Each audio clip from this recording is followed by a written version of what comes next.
हाँ, नमस्कार। और आज बात करते हैं कि हमें जो जिन लोगों को आईबीएस है, उन लोगों को डाइट क्या लेनी चाहिए। जितना महत्वपूर्ण काम हमारी दवाइयाँ, हमारी एक्सरसाइज या हम कोई भी प्रक्रिया कर रहे हैं, उतनी इम्पोर्टेंट है कि हम क्या खा रहे हैं और उस खाने को कितना डाइजेस्ट कर पा रहे हैं, उस बिहाफ़ पे आपको डाइट लेनी है। ठीक है? इम्पोर्टेंट बात क्या है कि लोग भ्रमित ये हो जाते हैं कि सर डाइट तो हम प्रॉपर खा रहे हैं, लेकिन ना तो उतनी एनर्जी है और ना ही उतना हम वज़न बढ़ा पा रहे हैं। वज़न दिन भर दिन घटता जा रहा है, एनर्जी जो है लॉस होती जा रही है। खाना हम प्रॉपर डाइट ले रहे हैं, जैसा यूट्यूब में देख के खा रहे हैं या और किसी ने बता दिया, आयुर्वेद के हिसाब से खा रहे हैं। ठीक है? तो आईबीएस में क्या करना है आप लोगों को कि सबसे पहले तो ये देखना है कि आपको डाइजेस्ट क्या हो रहा है। जब तक आप खुद एनालाइज नहीं करेंगे, जब तक आप खुद पहचान नहीं करेंगे कि मेरे को क्या खाने से क्या दिक्कत महसूस हो रही है, कोई भी डाइट प्लान आपके ऊपर कामयाब नहीं होने वाला। ठीक है? अच्छे से अच्छा डाइट प्लान आपके ऊपर फेल हो जाएगा, क्योंकि डाइट प्लान हर बंदे को सूट नहीं कर सकता। सबकी तासीर अलग है, सबका खाने का तरीका अलग है, सबका खाने का टाइम अलग है, सबका वातावरण अलग है। डाइट एक होगी, चीज़ें चारों चेंज हो जाएंगी। चारों चीज़ हो जाएंगी तो हमारा पेट कितना डिस्टर्ब है, उस हिसाब से आपकी डाइट आपके ऊपर काम करेगी।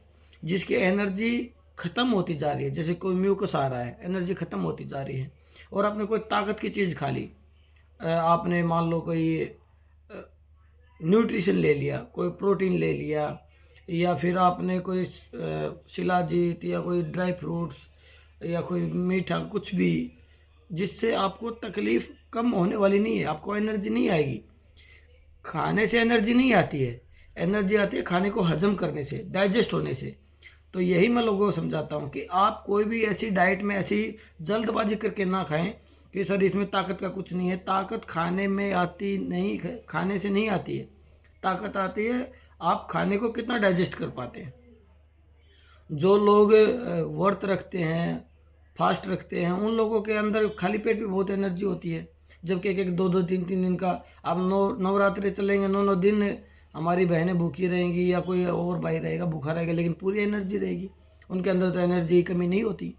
तो लेकिन क्या है, हम खाते पीते भी हमारे अंदर एनर्जी नहीं है, इतनी नहीं है कि हम चल पाएँ या घूम पाएँ या फिर पाएँ या अपना काम कर पाएँ।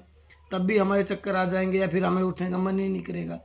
तो डाइट का ध्यान ये रखना है कि जो हम खा रहे हैं वो हमें सूट कर रहा है या नहीं कर रहा है। जैसे बोलते हैं पपीता पेट के लिए अमृत होता है, लेकिन आईबीएस वाले पेट पपीता खा लेंगे तो उनको दिक्कत पैदा हो जाती है। ठीक है ना? तो ऐसे बहुत सारे उदाहरण आएंगे आपकी ज़िंदगी में। एक एक चीज़ का नाम बोलूँगा तो बहुत लंबा हो जाएगा, लेकिन आप देखेंगे तो आप अच्छे से देख पाएंगे कि मेरे को ये चीज़ दिक्कत कर रही है, तो आप उसको छोड़ दीजिए, वो आपकी डाइट में शामिल नहीं होना चाहिए।